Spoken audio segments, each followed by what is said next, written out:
They were told that blindfolds meant execution, that the white cloth coming toward their faces was the last thing they would see before American bullets ended their lives. For 19 years, Rose Nakamura had been taught this truth as absolute as sunrise. Blindfolds were for the condemned. The cloth was mercy for the executioner, not the victim. It was easier to kill someone when you did not have to see their eyes. So when Dr. James Mitchell stepped forward with that folded white square in his hands, Rose knew her time had come. July 15, 1945, Fort Stanton Medical Facility, New Mexico. The desert heat pressed through canvas walls like a hand against skin. Rose sat in a metal surgical chair beneath a lamp that hung from the tent ceiling like a mechanical eye. Her fingers gripped the chair arms. The metal was warm. Everything in this place was warm, except the knowledge settling cold in her chest. This is how I die, she thought. Blindfolded like a criminal in a foreign desert. Dr. Mitchell was 43 years old with gray threading through brown hair. He had served in North Africa. He had seen things that carved lines around his eyes. He wore the tired patience of a man who had sutured too many wounds and closed too many eyes that would never open again. But his hands were steady. His voice was gentle when he spoke through the interpreter. He says he needs to cover your eyes. The surgical light is very bright. It can damage your vision if you look directly at it. The cloth will protect your eyes while he works. The words came from Private Daniel Kim, a Korean-American soldier from Los Angeles who knew some Japanese. He stood beside the doctor translating, carefully watching Rose's face as understanding bloomed there like blood in water. Rose looked at the white cloth. Clean, folded neatly, standard military issue. She had been taught about this cloth. How it would be the last thing a prisoner felt before the end. How some prisoners wept when they saw it. How others faced it with stoic silence. How all of them knew what it meant. Behind her, 16 other Japanese women waited. Young women. Girls, really. The oldest was 19. The youngest was 17. They wore hospital gowns now instead of their torn military uniforms. They had been nurses with the Himayuri Student Corps. High school students pressed into service when the Battle of Okinawa turned the island into hell. They had spent 2 months in caves treating wounded Japanese soldiers in darkness. They had run out of medicine. They had run out of bandages. They had torn their own clothing to wrap wounds. They had held dying men who called for mothers they would never see again. They had breathed air thick with blood and gunpowder and the sweet rot of gangrene. And they had been taught every single day of their military service what Americans would do if they were captured. Americans are demons in human skin. They will torture you before they kill you. They will violate you in ways that destroy your spirit before they destroy your body. Death is preferable. Suicide is honorable. Capture is shame worse than any death. Rose had heard these lessons so many times that they had become truth-worn smooth as prayer beads. But the demons had not tortured them. 3 weeks ago, they had emerged from the caves with their hands raised. Surrender was supposed to mean immediate execution. Instead, American soldiers had given them water, had loaded them onto a transport ship, had provided medical care during the 3-week journey across the Pacific Ocean. Navy medics had checked their health daily, had treated their wounds, had fed them rice and canned vegetables. Rose did not understand. The confusion only deepened when they landed in San Francisco. The city gleamed. Tall buildings touched the sky. The docks were organized and clean. Through the wire fence of the holding area, Rose could see markets overflowing with food. Produce stacked in pyramids of color. Meat hanging in shop windows. Bread in baskets. An abundance so vast it seemed obscene. Japan was starving. Tokyo was ashes. Her mother's last letter had described eating once a day. A handful of rice, pickled radish, nothing else. But America overflowed. They had been put on a train, 2 days through landscape that seemed to go on forever. California's golden hills, Arizona's red rock formations, New Mexico's endless sky. The windows showed a country untouched by war.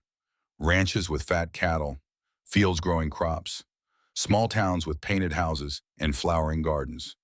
This was the enemy, this prosperous, peaceful, abundant nation. It made no sense. Fort Stanton sat in the southern New Mexico desert surrounded by mountains that turned purple at sunset. Adobe buildings clustered around parade grounds.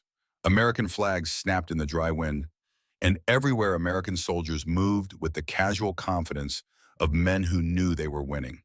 But what had shocked Rose most was seeing German prisoners of war working in the gardens. Germans, enemy soldiers.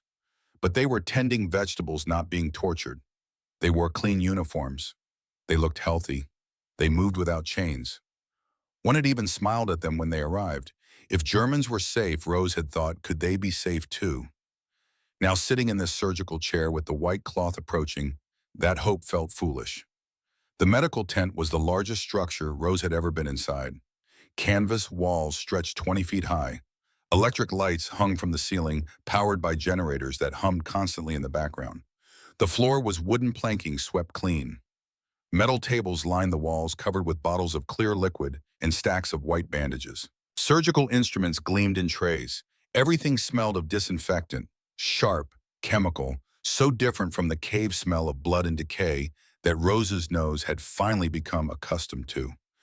Earlier that day, they had been examined. One by one, each woman had been checked by Dr. Mitchell and his nurses. They had taken temperatures, checked blood pressure, looked at wounds, asked questions through Private Kim's careful translation. When did you last eat?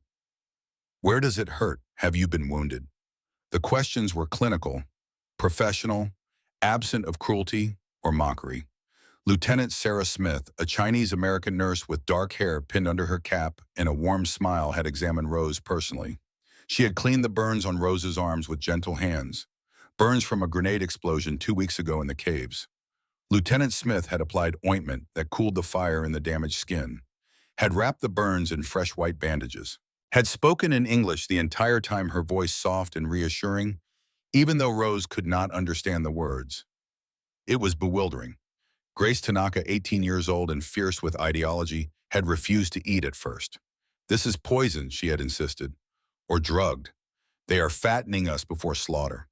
But Sergeant Miguel Rodriguez, a Mexican-American guard from El Paso, had noticed Grace's untouched plate. Through Private Kim, he had said, "The cornbread is my mother's recipe. From Texas. It is good, I promise." He had smiled, genuine and warm, and Grace had taken one small bite. Her face had betrayed her. It was delicious, sweet and crumbly, and nothing like prison food should taste. Now, hours later, Rose faced the white cloth. Dr. Mitchell spoke again. Private Kim translated, "You do not have to do this if you are afraid. But without treatment, you may lose vision in your right eye. The debris scratched your cornea. He can fix it, but he needs to protect your eyes from the light while he works. That is all the cloth is for. Protection from the light. Protection from the light. Not a blindfold for execution. A shield for surgery." The words made no sense. How could the same thing mean two completely opposite purposes? How could a blindfold be for mercy instead of for killing? Looked at Dr. Mitchell's face. Really looked. He was waiting, patient, the cloth still in his hands. His eyes were steady, not cruel, not mocking, just tired and professional, and perhaps a little sad that she was so afraid of him. Behind her, the other women watched. Rose could feel their terror like heat against her back. Little Lily Yamamoto, barely 17 and small for her age, had gone pale. Her hand covered her mouth. Grace's face was stone jaw tight, waiting for what they all knew must come. Rose made her decision. If she was going to die, she would die first. She would show them how to face it with dignity. She would be the example they needed. She nodded once, sharp and decisive. Dr. Mitchell stepped forward. The white cloth came toward her face. Every muscle in Rose's body tensed. Her heart hammered against her ribs. Her breath came shallow and quick. This was it. The moment. The end of everything. The cloth touched her face. Soft cotton against her cheeks. Clean fabric that smelled faintly of soap. It settled over her eyes like a whisper.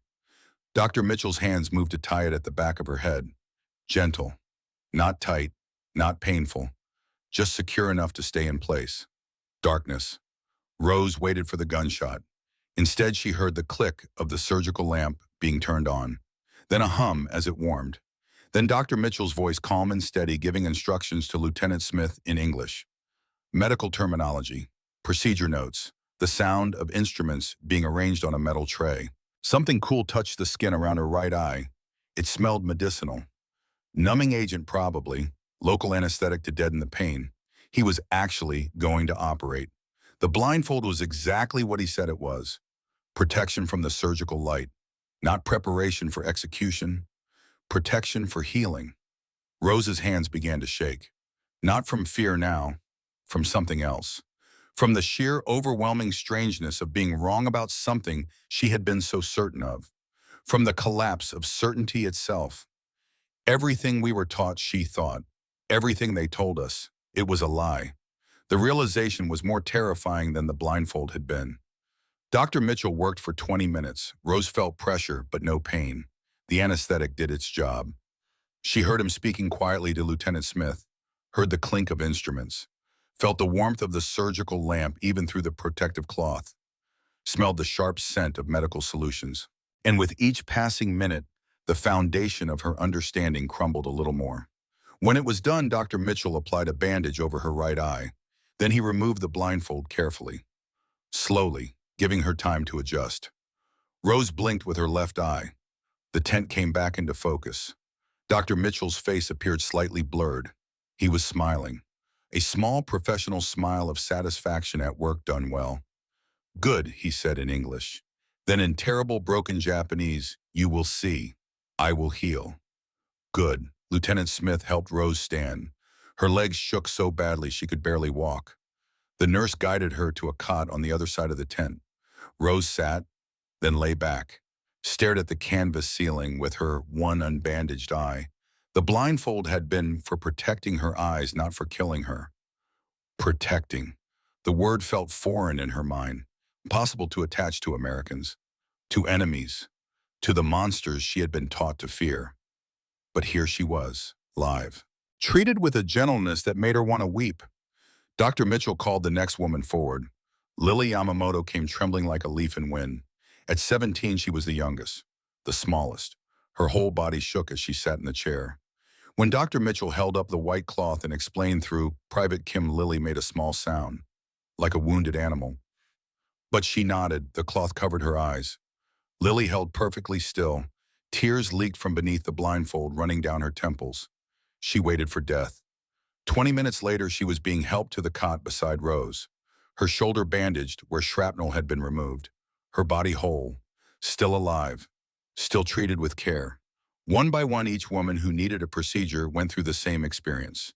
Each one expected death when the blindfold covered their eyes. Each one received medical treatment instead. Each one emerged alive, treated, bandaged, and more confused than they had ever been in their lives. By evening, 9 of the 17 had been treated. All 9 lay on cots in the recovery area. They had been given clean hospital gowns to replace their torn uniforms. Their wounds had been dressed. Those who needed surgery had received it. They had been given water. Actual clean water in metal cups. And nurses had promised that food would come soon. They lay in their cots, some with bandaged eyes, some with bandaged arms or legs, all in a state of shock that had nothing to do with their physical injuries and everything to do with the complete collapse of everything they thought they knew about their enemy. Rose stared at the tent ceiling with her one unbandaged eye. She felt the world shift beneath her like ground during an earthquake. The blindfold had been for protecting her eyes, not for killing her. Protecting. The word echoed in her mind. Americans, enemies, monsters. But monsters did not do this. Monsters did not heal. What did it mean when everything you believed turned out to be lies? Dinner arrived as the sun set over the New Mexico desert. Metal trays carried by orderlies. The smell hit them first. Warm food, real food, cornbread, beans, carrots, small pieces of chicken, milk in glass bottles. Lily sat up slowly, careful of her bandaged shoulder. An orderly set a tray on her lap. She stared at it. The cornbread gleamed golden yellow in the electric light. Steam rose from the beans. The chicken looked real. Actual meat. She had not seen meat in months. She picked up the cornbread, still warm. She broke off a small piece. The texture was different from Japanese bread. Crumbly, dense. She brought it to her mouth. The taste exploded across her tongue. Sweet, buttery. The cornbread melted slightly as she chewed.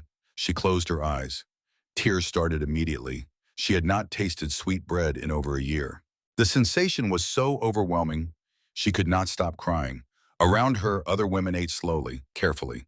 Their bodies had been starving for so long that sudden food felt dangerous. But the taste was undeniable. This was not prisoner food. This was good food. Food made with care. Grace Tanaka sat on her cot with her arms crossed. Her tray sat untouched beside her. "This is poison," she said again. "Or drugged. They want us compliant before whatever comes next." Rose looked at her from the next cot. "If they wanted us dead, Grace, we would be dead. If they wanted us drugged, we would be drugged. Eat." Grace's jaw tightened, but after several minutes she picked up a piece of cornbread, took one small bite. Her eyes widened slightly. She chewed slowly, swallowed, then took another bite. The milk was cold, fresh. Lily drank hers in small sips, savoring each one. Cold milk. When had she last had cold milk? That night, lying in their cots with the lights dimmed, but still on, the women whispered to each other in Japanese voice. The American guards were out of earshot. Private Kim had gone to his quarters. They could speak freely. But what was there to say? Grace's group of 5 women clustered in their corner. "This is a trick," Grace insisted. "They are being kind now to break our spirits later, to make us trust them so we lower our guard. This is psychological warfare. The Americans are masters of it." Lily's group of 4 whispered on the other side. "But they gave us medicine," said a girl named Hina. "They removed my infection. If they wanted us to suffer, why treat us?" "Maybe," Lily said quietly, "maybe they are not monsters. Maybe what we were taught was wrong." The word hung in the air like smoke. Wrong. To say their teachers were wrong, that their military officers were wrong, that the emperor's ministers were wrong. To say this was to question everything, the foundation of their entire world. Rose's group in the middle stayed quiet mostly, observing, thinking. Rose wrote nothing because she had no paper yet, but she thought. She thought about the blindfold, about Dr. Mitchell's gentle hands, about Lieutenant Smith's warm smile, about Sergeant Rodriguez's mother's cornbread recipe, about how nothing was as it should be. "Let's see what tomorrow brings," Rose finally said. "We are alive. That is something. That is more than we expected this morning." No one argued. That first night, none of them slept deeply, not from fear anymore, from something else, from the terrifying possibility that everything they had ever believed might be wrong. And if that was true, if the foundation was cracked, what else would crumble? Morning came with light filtering through canvas and the sound of a bugle call. The women woke slowly, disoriented. For a moment, Rose forgot where she was. Then memory returned. New Mexico, American hospital, enemy territory, still alive. The tent flap opened and Lieutenant Smith entered with 2 other nurses. They pushed a cart with medical supplies. Morning rounds. They checked each woman's temperature, examined bandages, asked questions through an interpreter who had arrived with the dawn shift. When Lieutenant Smith reached Rose's cot, she smiled. "How do you feel this morning?" Rose understood the tone, if not the words. She nodded. Lieutenant Smith gently removed the bandage over Rose's right eye. The morning light hurt at first. Rose blinked, squinted. Then her vision cleared. She could see perfectly. Better than before, actually. The scratchiness was gone. The blur was gone. Everything was sharp and clear. Lieutenant Smith held up 2 fingers. "How many?" Rose understood this test. 2, she said in Japanese. Lieutenant Smith smiled wider. "Perfect." She rebandaged the eye lightly. "Rest it today. Tomorrow we check again." Breakfast arrived, metal trays again. The smell of food in the morning. Oatmeal, toast, jam, orange juice in small glasses. Lily picked up her glass of orange juice. She had never had orange juice before. In Japan, oranges were expensive. Juice was a luxury. She sipped carefully.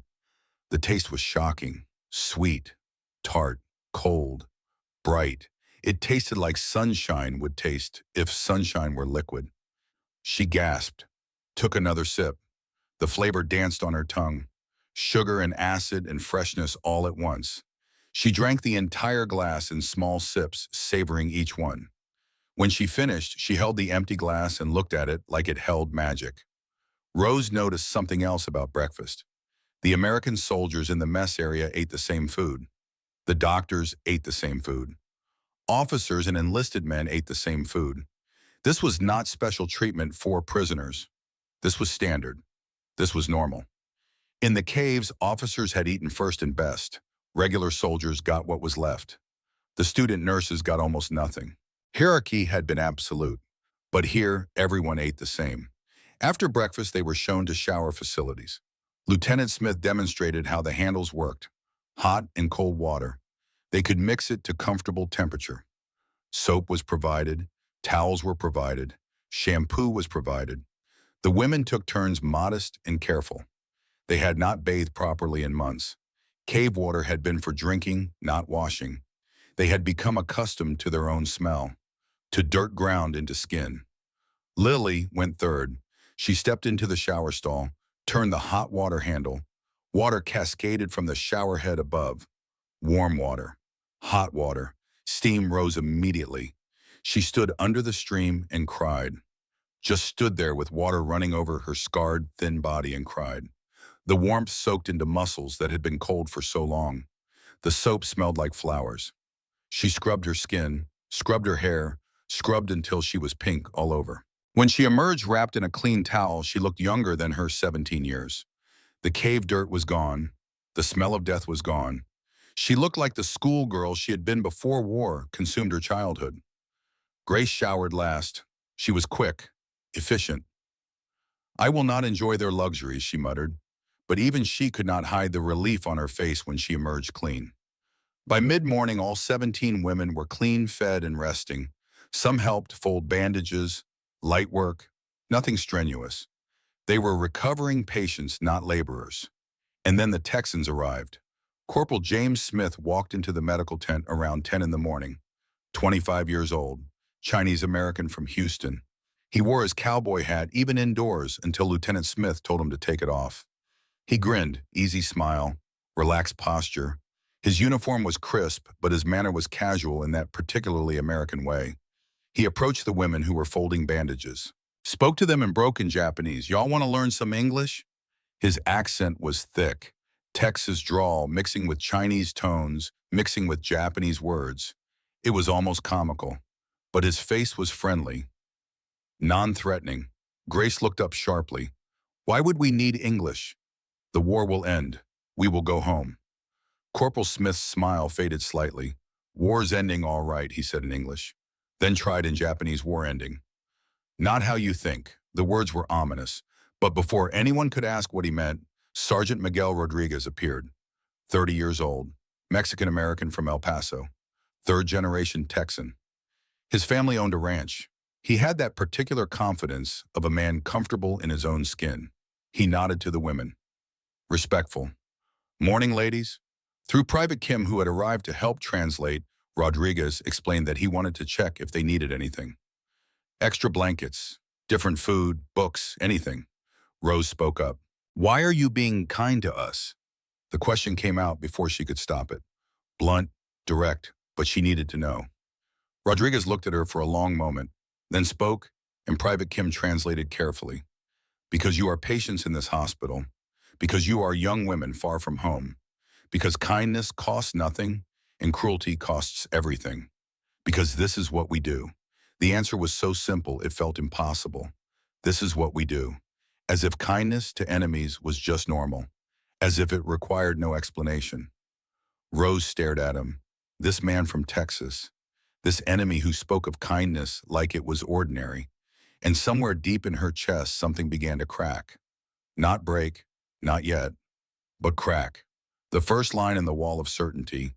That afternoon, lying in her cot during rest time, Rose thought about the blindfold, about how she had been so certain it meant death, about how it had meant healing instead, about how if they had been wrong about something so fundamental, what else were they wrong about?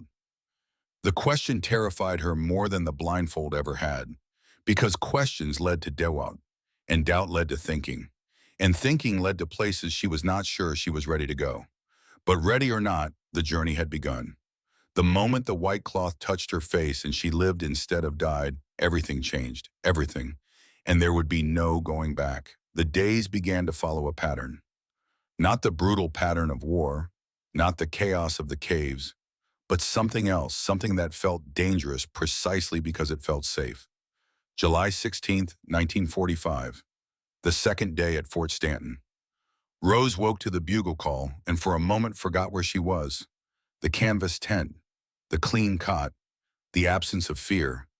Then memory flooded back, and with it that strange disorientation of being alive when she should be dead. Morning rounds came with Lieutenant Smith's warm smile. The nurse checked each woman's vital signs with practiced efficiency. When she reached Rose's cot, she carefully removed the bandage over the right eye. The light no longer hurt.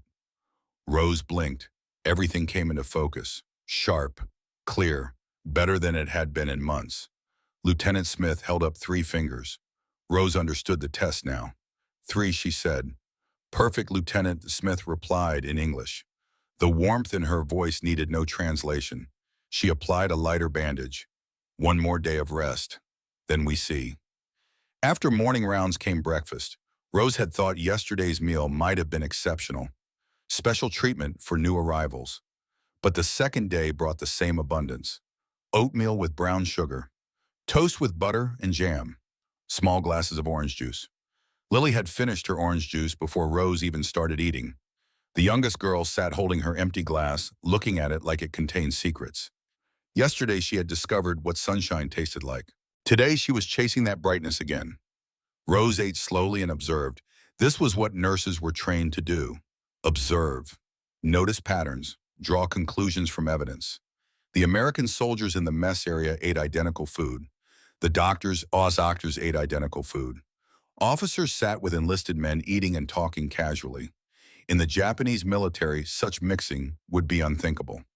Rank created absolute barriers. But here hierarchy seemed more fluid, present but not imprisoning. And the quantity, the sheer abundance. No one was rationed, no one went hungry. Seconds were available if wanted. Food left on plates was simply discarded, not salvaged or redistributed. The waste alone would feed her family in Tokyo for a week. The guilt rose like bile in Rose's throat. She set down her toast half-eaten. Lily noticed. "Are you unwell?" the younger girl asked in Japanese. Rose shook her head, just thinking of home. Lily's face fell. She set down her empty juice glass. "Me too. My sister Suki, she is so hungry. And I am here eating 2 meals a day." "What does that make me, human?" Rose said quietly. "It makes you human." But Grace, sitting 2 cots away, heard them. "It makes us traitors," she said. Her voice was flat, hard.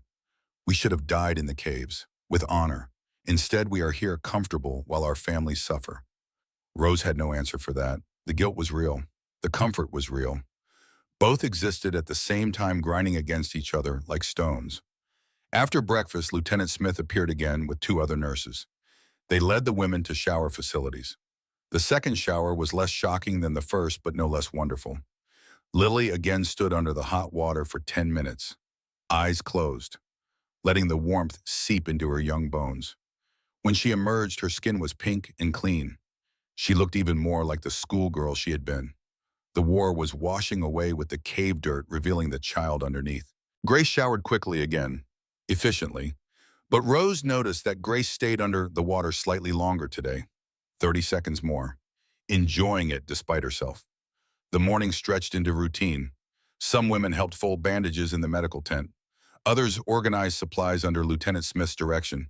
Light work, recovery work. They were being treated as patients who could contribute, not as prisoners forced to labor. And then Corporal James Smith arrived, the Texan. He walked into the medical tent with his cowboy hat in his hands and that easy American smile on his face.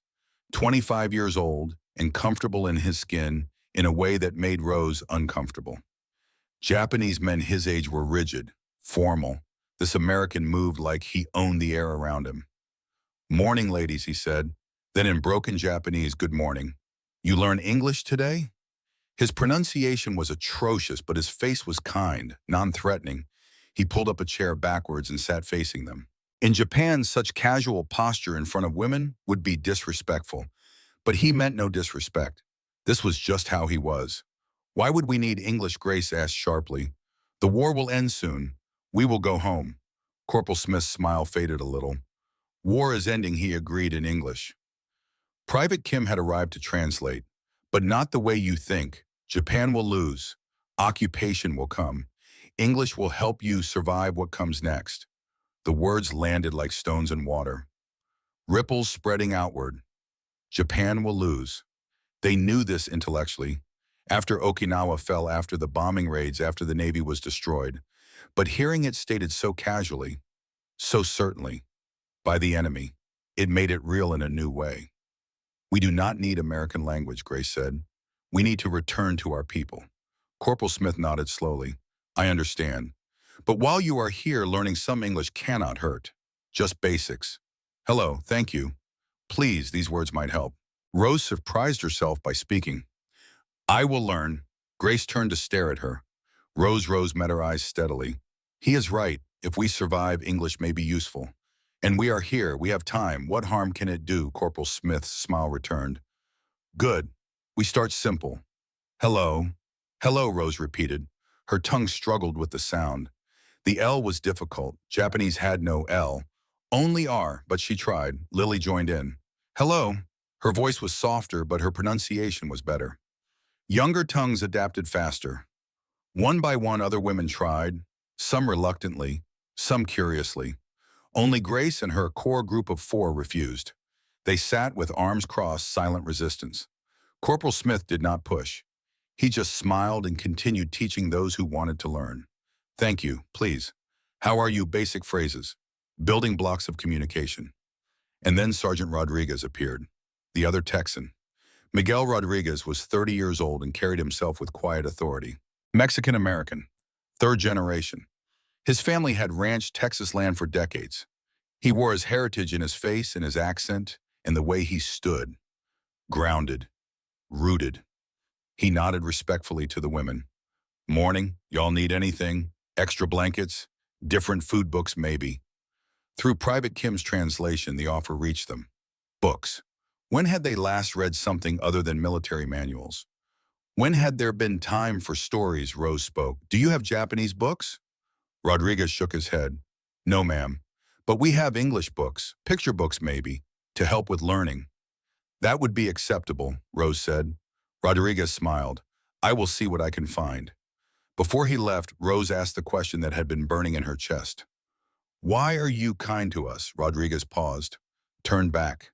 His face was serious now. He spoke and Private Kim translated carefully. Because you are patients here.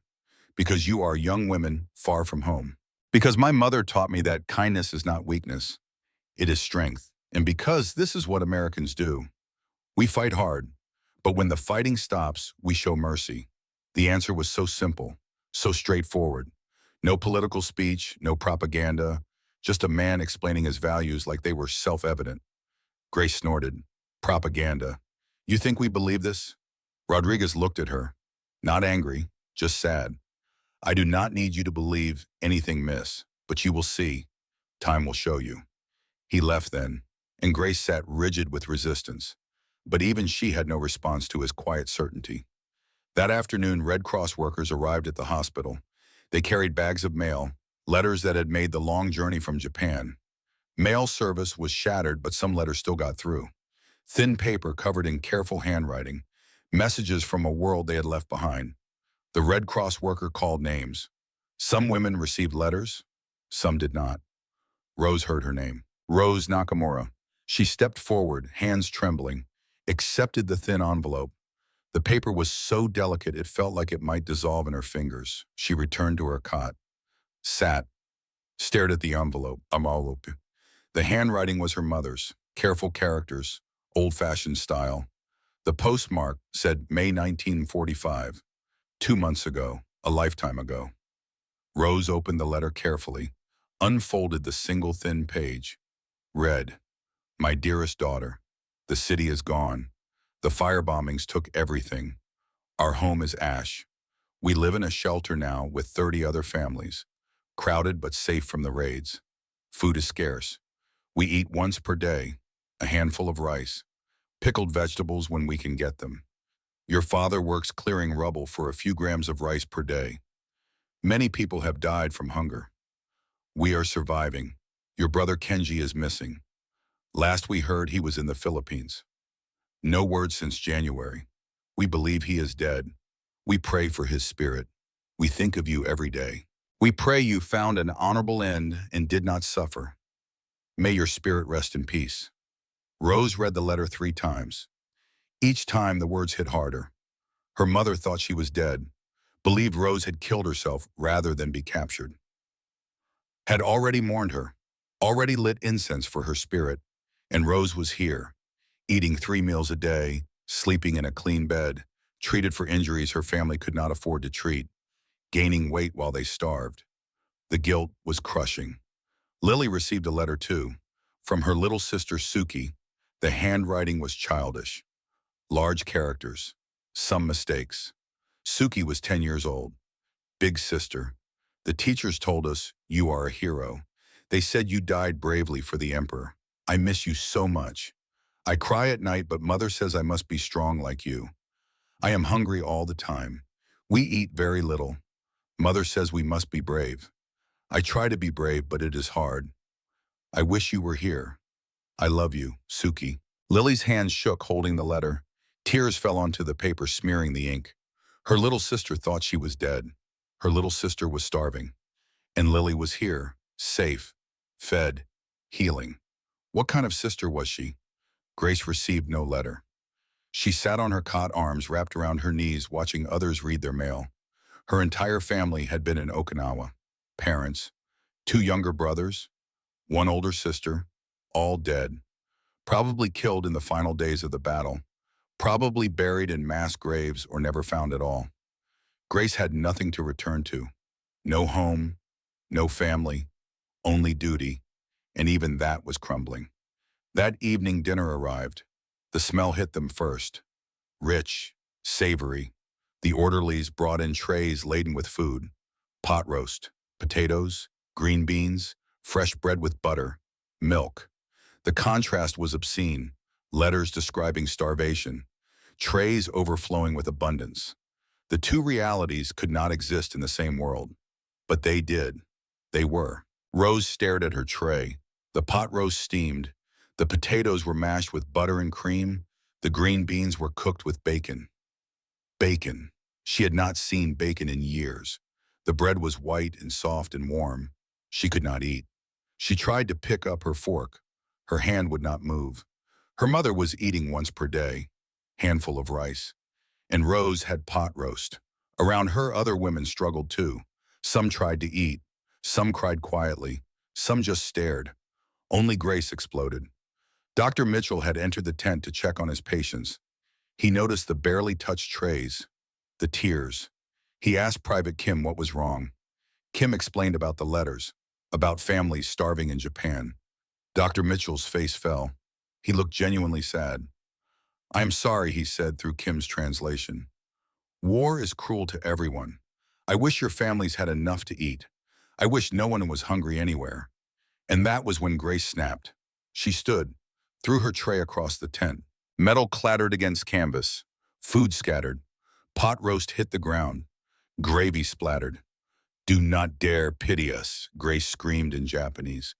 Kim translated rapidly. Your bombs did this. Your fire raids burned our cities. Your blockades starved our people. You did this. We should be dead. At least then we would have honor. Her voice cracked on the last word. The tent fell silent. Every American, every Japanese woman frozen. Grace stood there shaking, fists clenched, face wet with tears and rage. Dr. Mitchell did not argue, did not defend. He just nodded slowly. You are right, he said through Kim. War is cruel. I am sorry. His acceptance of blame disarmed Grace more than any argument could have. She stood there, fists slowly unclenching, rage draining into confusion. He had agreed with her. The enemy had agreed with her. She turned and walked out of the tent, into the New Mexico evening, into the vast empty desert beyond the compound fence. Rose found her an hour later, sitting against the side of a building, knees pulled up to chest, shoulders shaking. In the darkness, Grace looked small, young, like the 18-year-old girl she was instead of the fierce ideologue she tried to be. Rose sat down beside her, said nothing, just sat. After a long time, Grace spoke. Her voice was rough from crying. My parents are dead. My brothers are dead. My sister is dead. My city is ash. I have nothing left. You have us, Rose said quietly. Do I? Grace turned to look at her. You are learning English. Lily smiles at the Americans. Everyone is forgetting. Forgetting duty, forgetting honor, forgetting who we are. Maybe we are remembering who we are, Rose said. Underneath the propaganda, underneath the training. Maybe we are finding what was there before the war took it. Grace shook her head. I do not know who that person is. I have been a soldier since I was 16. The emperor's subject, the nation's servant. If I stop being that, what am I? A person, Rose said. Just a person, with the right to survive. Survival is not enough, Grace whispered. Then find something else, Rose said. But first you have to survive. They sat in silence. Above them, New Mexico stars blazed, brighter than any stars Rose had seen in Japan. The desert air was so clear, so unpolluted by smoke and war that the Milky Way stretched like a river of light across the sky. We were wrong about the blindfold, Grace said finally. I thought it meant death. It meant healing. Rose nodded. Yes. What else are we wrong about? Rose had no answer. Or rather, she had too many answers. They had been wrong about everything. The Americans, the war, maybe even the emperor himself. But to say that out loud felt like treason. Even here, even now. I do not know, Rose lied. But we are learning. They sat under the stars until the guard came to escort them back. The guard was kind, asked if they were okay, offered his canteen of water. Grace took it, drank, handed it back with a small nod of thanks. The next evening, something unexpected happened. Sergeant Rodriguez organized a cookout. Texas barbecue, he called it. Behind the medical tent, he and Corporal Smith set up a makeshift pit. They had been smoking meat all day. Brisket, Rodriguez said, cooked low and slow for 12 hours. Texas style. The smell had been drifting through the compound since morning. Smoke, meat, spices. It smelled like nothing Rose had ever encountered. Rich, deep, almost overwhelming. As sunset painted the desert orange and purple, Rodriguez invited everyone. Guards, medical staff, recovering patients, the Germans from their section, and the Japanese women. Y'all are gonna taste real American cooking, Rodriguez announced. This here is how we show respect in Texas. We share food. We break bread together. Tables were set up outdoors. The evening air was cooling from the day's heat. The smell of mesquite smoke hung thick and delicious. Rodriguez pulled the brisket from the smoker. The bark was dark, almost black. When he sliced it, the meat was pink inside with a red smoke ring. It pulled apart at the touch of the knife. Juice ran onto the cutting board. He served it with coleslaw, cornbread, beans cooked with the molasses and bacon. Sweet tea so sweet it made teeth ache. The Japanese women hesitated. This was the enemy's food, the enemy's culture. To eat it felt like acceptance, like surrender in a way the original surrender had not been. But the smell, God, the smell. Rose took a plate. She would be first.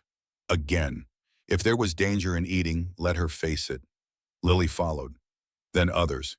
Even Grace eventually took a plate, though her face was stone. Rose sat at one of the long tables. She looked at the brisket on her plate.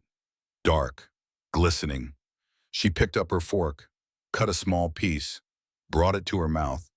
The taste was overwhelming. Smoke, salt, spice, sweetness. The meat melted on her tongue. The fat carried flavors she had no names for.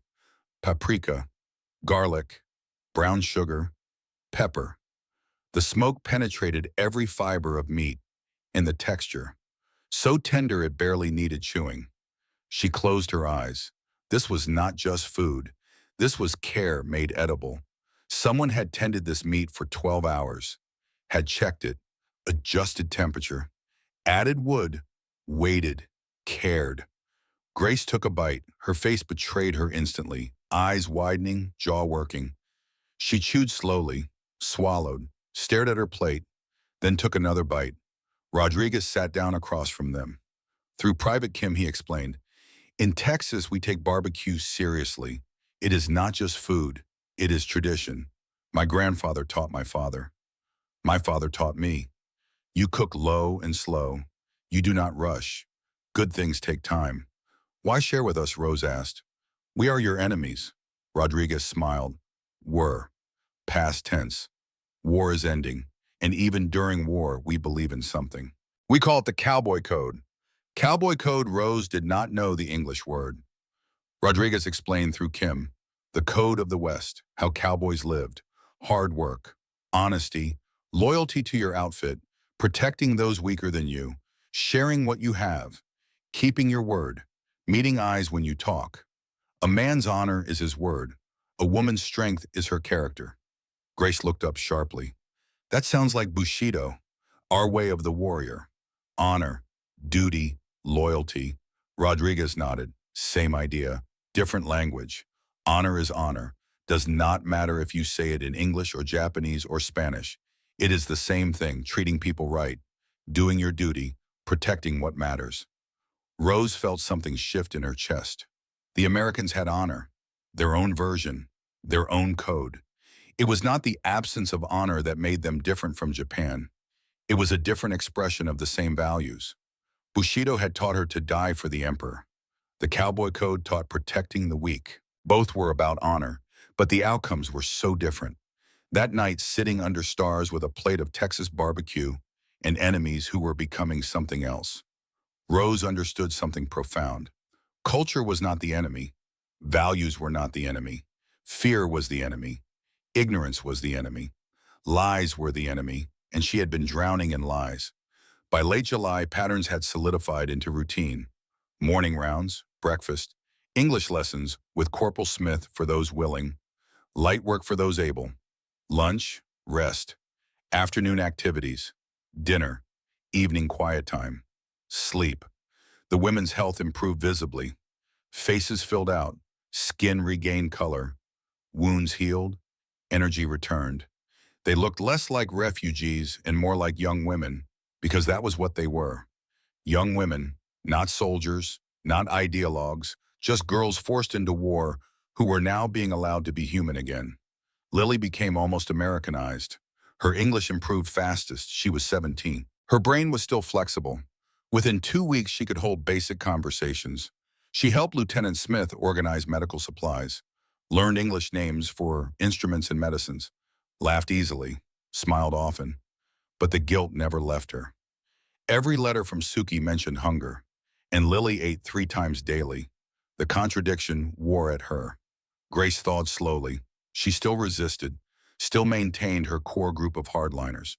But Rose noticed small things. Grace stayed in the shower longer each day. Grace's English vocabulary grew even though she claimed not to be learning. Grace sometimes smiled at Corporal Smith's terrible jokes. The resistance was crumbling. Not breaking, crumbling. Like a wall worn down by water. Slowly, inevitably. And then came August. Early August, 1945. The fort felt different. The Americans were tense, excited, worried.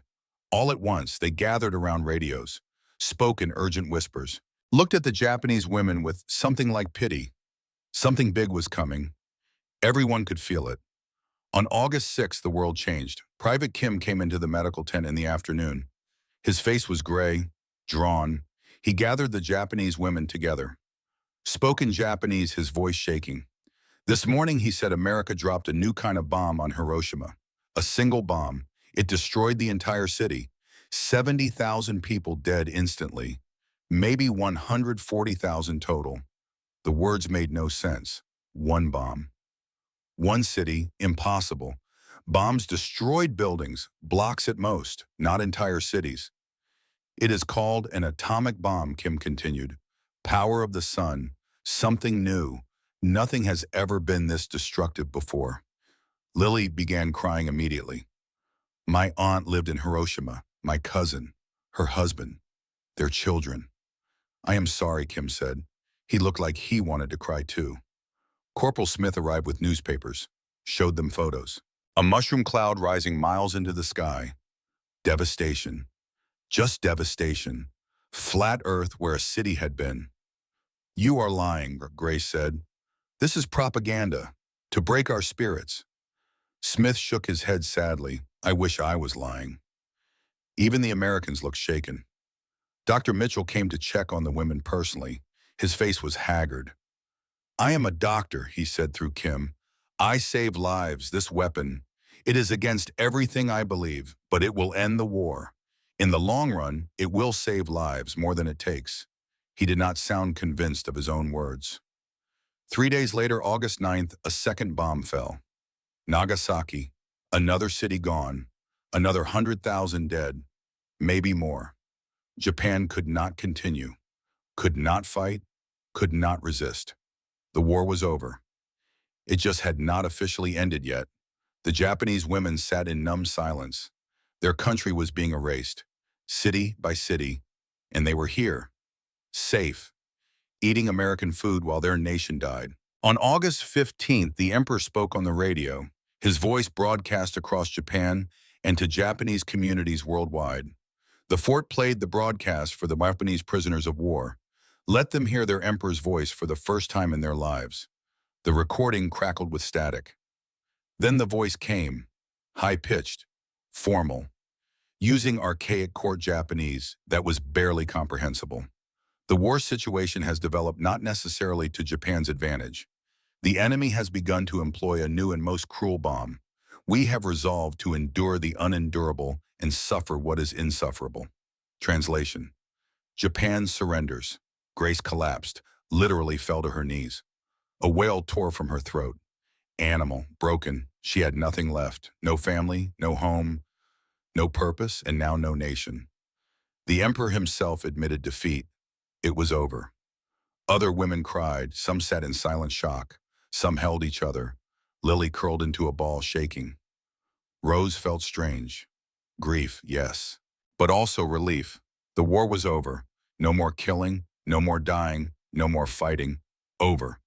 Dr. Mitchell came to them that evening, brought comfort food, chicken soup, soft bread, tea, sat with them, did not speak, just presence, witness to their grief. Rose asked him through Kim, "Why do you care the war is over? We are no longer relevant." Dr. Mitchell looked at her with tired eyes.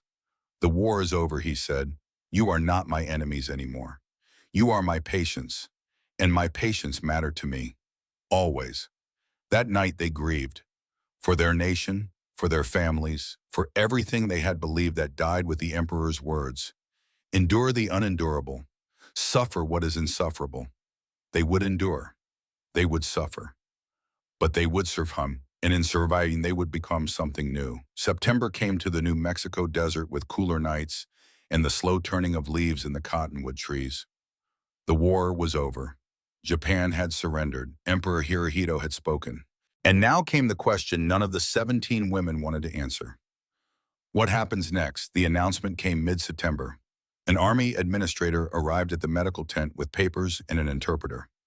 All civilian prisoners of war would be repatriated. Ships were being prepared.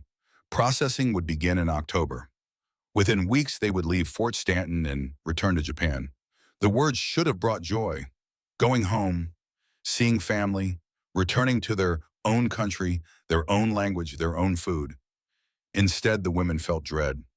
Rose lay in her cot that night, staring at the canvas ceiling. She had recovered fully. Her eye was healed. Better than before, actually. Dr. Mitchell's surgery had been perfect. The burns on her arms had scarred but were no longer painful. She had gained 15 pounds. Her face had filled out. Her skin glowed with health. How could she return to Tokyo looking like this? Her mother lived in a shelter. Her father worked for scraps of rice. And Rose would arrive healthy, well-fed, clearly cared for by the enemy. The shame was crushing. Lily was worse. She had written to her sister Suki 3 times but received no response. Mail service was destroyed. But she kept writing, kept promising she was alive, kept saying she would come home soon. But what would she say when she arrived? How would she explain that she had been safe while Suki starved? Grace had stopped talking almost entirely. After the emperor's surrender, something had broken in her. She went through the motions, ate when told to eat, worked when told to work. But her eyes were empty. She had lost everything: family, nation, purpose. What was left to return to? One evening, Corporal Smith found them sitting outside in silence. He sat down beside Rose, spoke in his careful Japanese. "What will you do when you go back?" Rose was quiet for a long time. Then she answered honestly, I do not know. I was supposed to die. We were all supposed to die. I do not know how to live with having chosen life. Smith nodded slowly. His face was serious. Life is not shameful, he said. Life is a gift. You chose wisely. The words were simple, but they contained a complete rejection of everything Rose had been taught. Life over honor, survival over sacrifice, the individual over the collective. A gift, not a burden. Something broke in Rose at those words. Or perhaps something that had been broken began to mend. She felt tears on her face, hot and unexpected. She was not sure if she was crying from grief or relief, maybe both. Lily was crying too, sobbing openly. Grace had tears streaming down her face despite herself. Even Lieutenant Smith appeared, saw the tears, and simply sat with them. Sometimes crying needed no words. Sometimes tears were how you washed away the old world to make room for the new. That night, Rose wrote in the notebook Private Gonzalez had given her. The blindfold was supposed to be the last thing I saw before execution. Instead, it was the first moment of my true education. Blinded, I could not see. I could only feel careful hands and hear gentle voices and experience intent to heal. We were taught Americans were demons, but demons do not save your eyesight. Demons do not feed you when you are starving. If they are demons, what does that make our leaders who sent us to die? She did not show anyone what she wrote. Some truths were too dangerous. Even here, even now, October arrived. The women boarded a train to San Francisco. The goodbyes were harder than any of them expected. Corporal Smith gave each woman a small gift. Photos, recipes, his grandmother's prayer written in careful characters. Dr. Mitchell shook each hand and said, You survived. That is courage. Do not forget that. Lieutenant Smith cried, hugging Lily, Write to me. She made Lily promise. Promise you will write, Lily promised. Sergeant Rodriguez stood with his hat in his hands.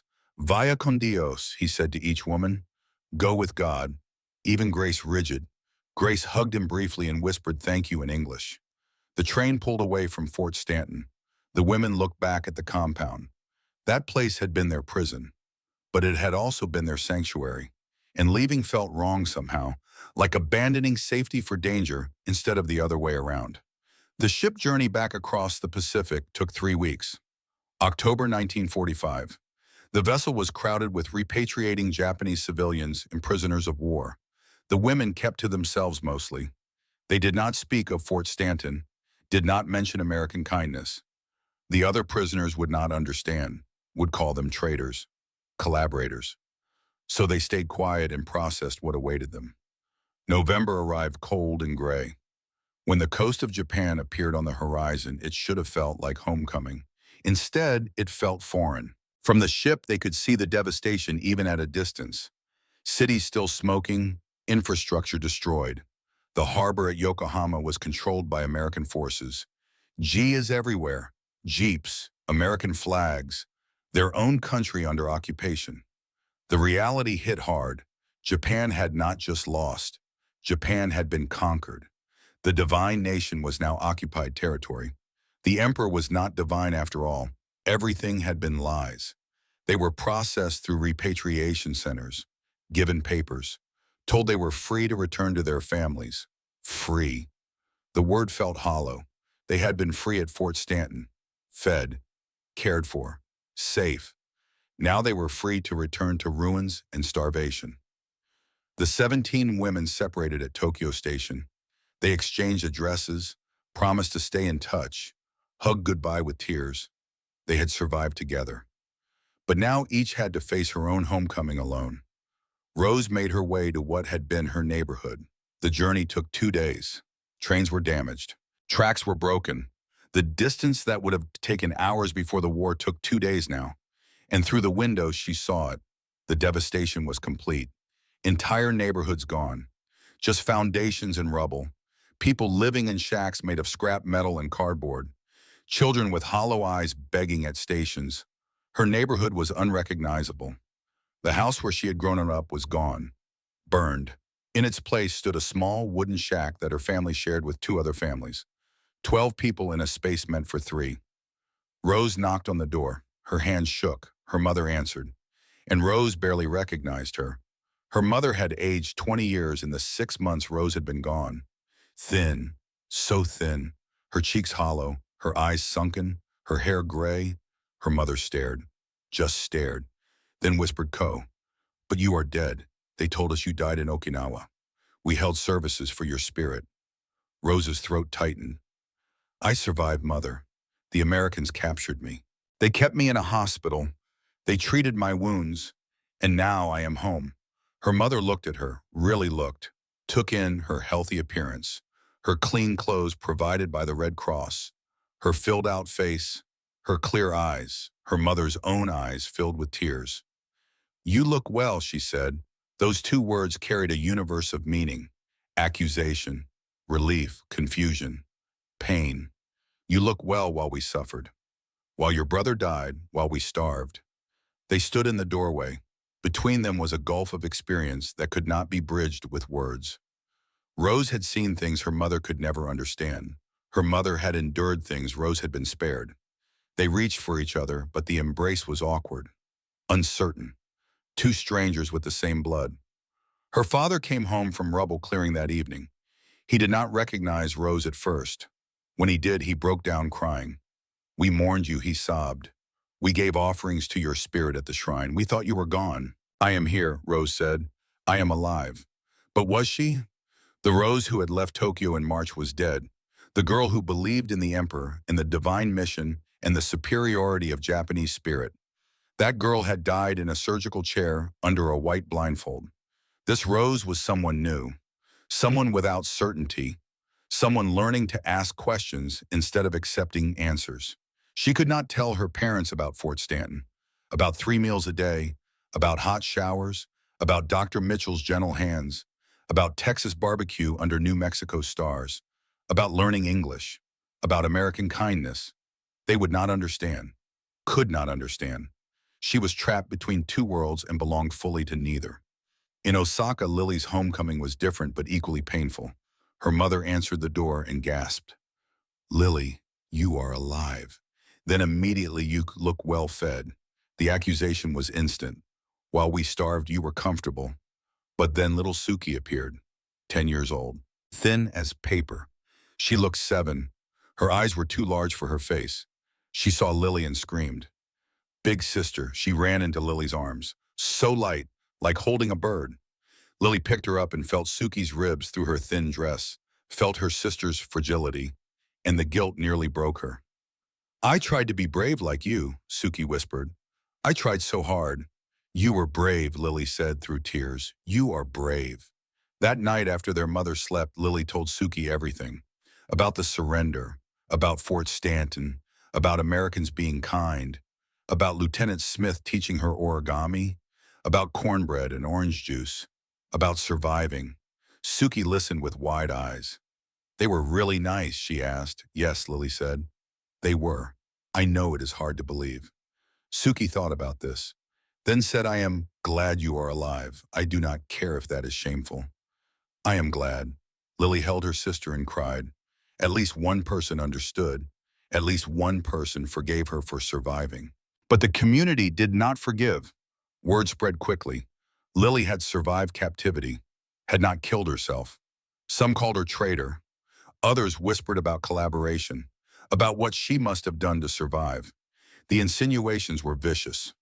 Lily stopped going outside, stayed in the cramped room they rented, helped her mother with what little work there was, and slowly suffocated. Until November 1946, 1 year later. At an aid distribution center, she met Sergeant David Miller, 26 years old, from Oregon, gentle eyes. He needed a translator. Lily's English was the best at the center. She took the job. Her mother was furious. Working for the occupiers. "You shame us further." But Lily did not care anymore. The job paid. It included meals. And Sergeant Miller was kind. He treated her with respect, listened when she spoke, laughed at her jokes, saw her as a person, not as a conquered enemy. They fell in love slowly, carefully. By 1948, they married. Her family refused to attend. The community shunned her completely. But Suki was there, 12 years old and fierce with loyalty. "I am proud of you," Suki told her. "You chose life. You chose love." That is not shameful. Lily and David left for America in 1949. She never returned to Japan, never regretted leaving. She sent money home for Suki, made sure her sister had food, education, a future, and she built a life in Oregon. Had children, half Japanese, half American. Bridges between two worlds. Grace's path was hardest. She had nothing to return to in Okinawa. Nothing in Tokyo, no family, no home, no purpose. She found work at an American relief center out of pure necessity. She needed to eat, needed shelter. The work was available. She lived in a boarding house for displaced women, shared a room with 3 others, taught herself to exist in the shell of who she had been. But inside, everything was hollow. Until she met Captain Ruth Morrison, Army chaplain, 35 years old, from Boston. She recognized trauma when she saw it, offered Grace counseling, non-religious, just talking. Grace refused at first. "I do not need help." Captain Morrison smiled gently. "Everyone needs help sometimes. That is not weakness." Slowly, Grace began to open up, about losing everyone, and about ideology that had defined her, about guilt for surviving, about feeling adrift without purpose. Morrison listened, did not judge, did not offer easy answers, just listened and offered perspective. "Your family would want you to live," Morrison said. "You honor them by surviving, by building something from the ruins." In 1947, Grace trained as a teacher. The American occupation was reforming education. Needed Japanese teachers who understood the new system. Grace was smart, dedicated. She passed the training and was assigned to an elementary school in Tokyo, teaching war orphans. Children who had lost everything, just like she had. She found purpose there. With the children, she taught them reading and arithmetic, but also something else, something she had learned in New Mexico. "You are individuals," she told them. "Your lives matter. You have worth beyond what you can do for others." These were American ideas, democratic ideas, but they were true. And Grace taught truth even when it contradicted everything she had been raised to believe. When students were hungry, she shared her food. Remembered being fed when she was the enemy. When students acted out, she was patient. Remembered Americans being patient with her. She became the teacher she needed when she was a student. And in teaching, she found healing. The years passed. The 1950s, the 1960s, Japan rebuilt. The economic miracle. From ruins to prosperity. But the national narrative avoided complexity. America as occupier, not liberator. Atomic bombs as war crime, not war ender. Japanese as victims, not aggressors. The truth was more complicated, but complicated truths were inconvenient. Rose married in 1949, arranged marriage to a mild shopkeeper. A good man, quiet. They had 3 children, 2 daughters, 1 son. Rose never spoke publicly about Fort Stanton. When asked about the war, she said, "I was captured. I survived. Nothing more." People did not want to hear about American kindness, about enemy humanity, so she stayed quiet. But privately to her children, when they were old enough, she told the truth. About the blindfold, about expecting death and receiving healing, about Dr. Mitchell's steady hands, about Corporal Smith's wisdom, about learning that enemies could be human. Her daughter asked once, "Were you ashamed to survive?" Mother Rose thought carefully before answering. "I was ashamed at first, but I learned that shame was what they wanted us to feel. Shame kept us obedient. Shame made us willing to rather than question. The Americans freed me from that shame. They showed me life has value, that individuals matter, that survival is not weakness but strength. That was their greatest gift. Permission to value my own life." Every day, Rose touched the corner of her right eye, the one saved by Dr. Mitchell's surgery. She could see perfectly from that eye. Without him, she would be blind. Every time she looked at the world clearly, she remembered the debt she owed to an enemy who chose humanity. She kept the letters. From Corporal Smith, from Lieutenant Smith, from Fort Stanton, hidden in a box under her bed. Sometimes she would take them out, read them, remember that time, that place, that transformation, and she would weep for the girl she had been, for the certainty she had lost, for the truth she had gained. In 1985, the 40th anniversary of the war's end, Rose attended a memorial for the Himiyuri Student Corps. 240 students total. 123 died or committed suicide. 17 survived by surrendering. Most survivors stayed silent about their experiences. At the memorial, Rose saw Tomoko, one of the 17, now in her 60s. They had not seen each other in 40 years. The recognition was instant. They hugged and cried, sat together, shared memories that no one else would understand. I became a nurse, Tomoko said. Like I said I would. Wanted to give the care we received, to pass it forward. Rose smiled through tears. I still remember the taste of cornbread. Is that strange? After all this, I remember cornbread. I remember Dr. Mitchell's hands, Tomoko said. How steady they were, how gentle. They sat in comfortable silence. Two old women who had faced death together and chose life, who had learned that enemies could show mercy, that kindness could exist even in war. In 1995, Rose's granddaughter Yuki came to her with questions. 15 years old. Learning World War II in school, the teacher taught that Americans were cruel occupiers, that atomic bombs were war crimes, that Japan was purely victim. Yuki asked, is that true? Grandmother, what really happened? And Rose decided, time for the full truth. She sat her granddaughter down, told the complete story, the propaganda, the surrender, the blindfold moment, the transformation, the Americans' humanity, the guilt of surviving, the lessons learned. Yuki absorbed it all. So they were good, she asked. Not good or bad, Rose said. Human, capable of both cruelty and kindness. We all are. The lesson is not that Americans were angels. The lesson is that enemies are human. And when we remember that, when we choose humanity over hatred, we choose peace. In 2005, an oral historian contacted Rose, a project documenting survivors. Rose was 79. She agreed to give an interview, spoke publicly for the first time about Fort Stanton. She told about the blindfold. I prepared for darkness when the blindfold covered my eyes. But what I found in that darkness was light. Surgical light, yes, but also light of understanding, light of truth, light of recognizing we had been wrong about so much. That blindfold taught me to see more clearly than I ever had before. And for that lesson, painful as it was, I remain grateful. The interview was published. Some people called her traitor. Others thanked her for her honesty. But Rose did not care about opinions anymore. She had told her truth. That was enough.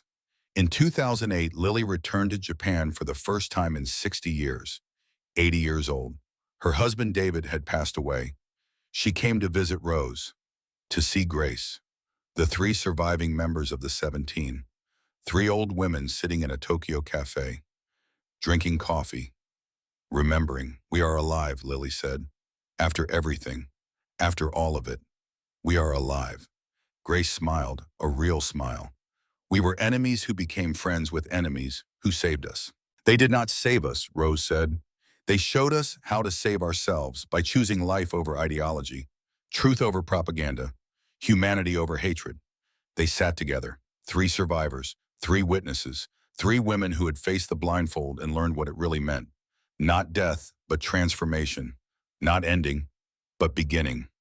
Rose passed away in 2010 at the age of 84.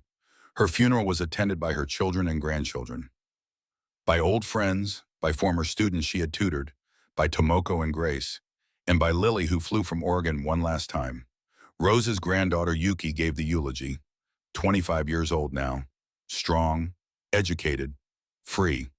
My grandmother taught me that enemies are not demons, that survival is courage, that life is a gift, that kindness cuts deeper than cruelty, that transformation is possible even in the darkest times.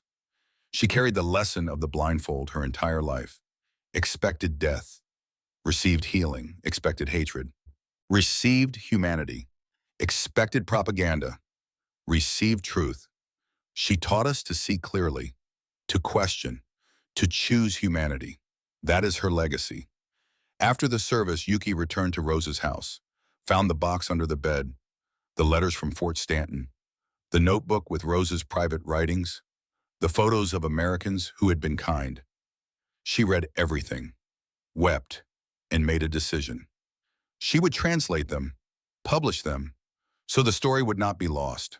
So future generations would know. War is ugly, but humanity can survive even in war. When we choose mercy over hatred, healing over harm, life over ideology. The white cloth that once meant execution had become a symbol of transformation. And that transformation passed through generations had become a legacy of hope. 3 months after Rose's death, Yuki received a letter.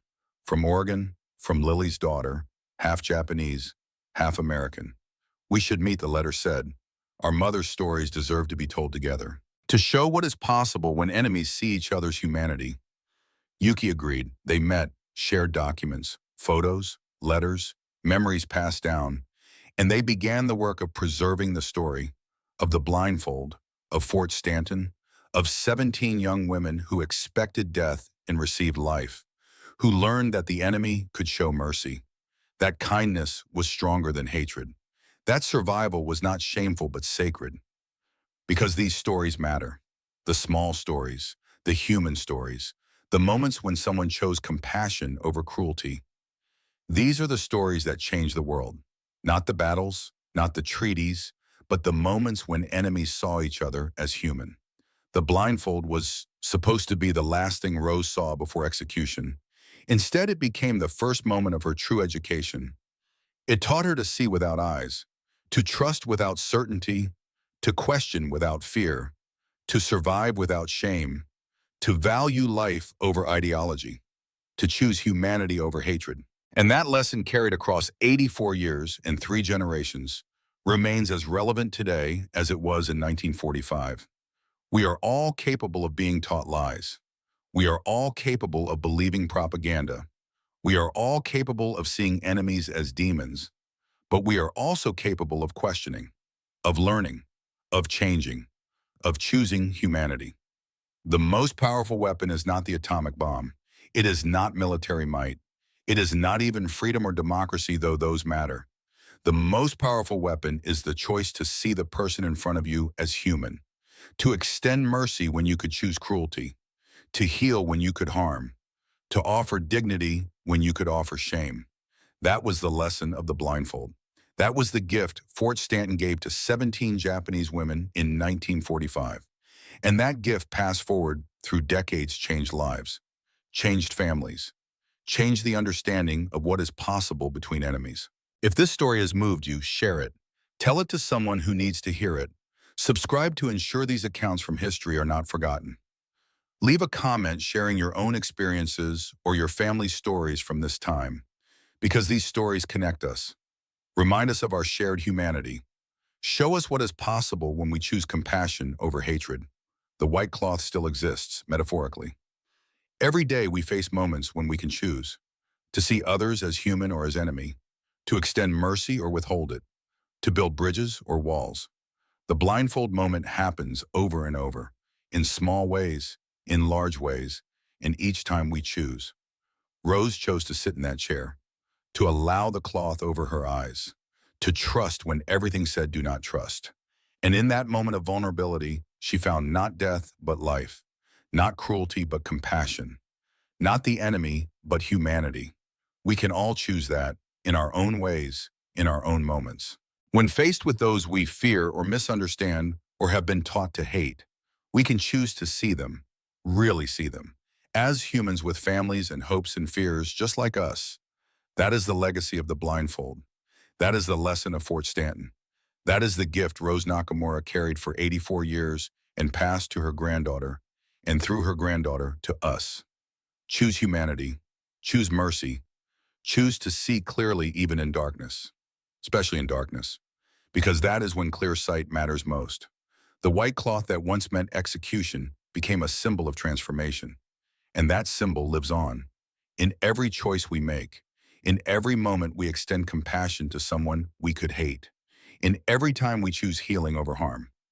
This is the story worth remembering, not just because it is dramatic or unusual, but because it speaks to something fundamental about human nature, about our capacity for both cruelty and kindness, about how easily we can be taught to hate, about how powerfully we can be transformed by unexpected mercy.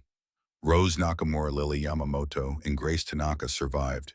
They did not just survive physically. They survived with their humanity intact, enhanced even. They learned. They grew. They chose life over death, truth over propaganda, humanity over ideology, and they carried that choice forward for the rest of their lives. That is courage. That is strength. That is the power of choosing to see clearly. And their story, their lesson, their gift to us is this. The blindfold can mean death or healing, execution or transformation.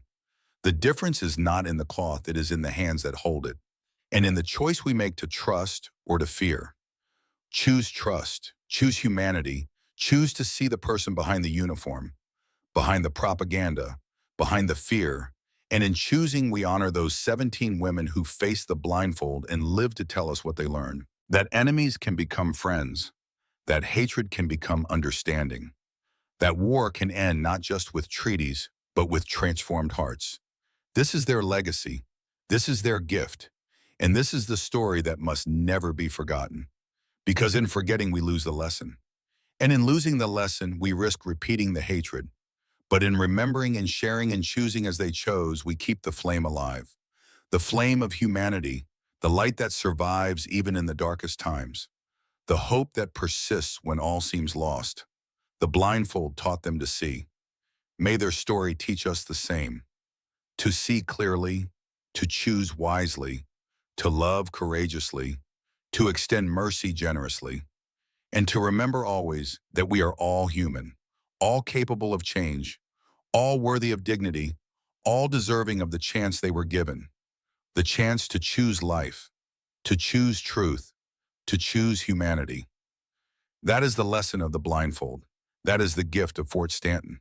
That is the legacy of Rose Nakamura and her sisters in survival. And that is the story we must carry forward, generation after generation, until the lesson is learned, until mercy wins, until humanity triumphs over hatred every single time.